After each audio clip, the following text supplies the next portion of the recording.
સરસ મજાનું ખીરું બનાવીને આ જે ભજીયા મરચાં તૈયાર કર્યા હતા એ મસાલો ભરેલા એને સરસ મજાનું ખીરું તૈયાર કરીને એને ડીપ ફ્રાય કરવા માટે તેલ તૈયાર છે.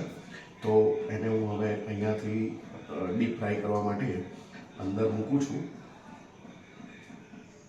યસ. અને ધીરે ધીરે સરસ મજાના ભજીયા ફ્રાય થઈને મેં પહેલાં જ બનાવી દીધું છે. તમે જોઈ શકો છો કેટલું સરસ ભજીયું. અને એ એવું કહેવાય કે ચવાણાવાળું, ખાટા મીઠા ચવાણાવાળું. મિત્રો આ તબક્કે એક વાત ચોક્કસ તમને યાદ કરવી મને ગમે છે કે જો હું છે ને આ વરદાયનું શુદ્ધ ઘાણીનું તેલ અમે ઘરમાં લાવીએ છીએ. મગફળીનું તેલ છે. આ કોઈ એડવર્ટાઇઝ માટેની વાત નથી, પણ હું બધાને પ્રિફર કરીશ કે જો આપણે ઘરમાં તેલ ખાતા હોઈએ તો ચોક્કસ રૂપે શુદ્ધ ઘાણીનું સિંગ તેલ જ ખાવું જોઈએ.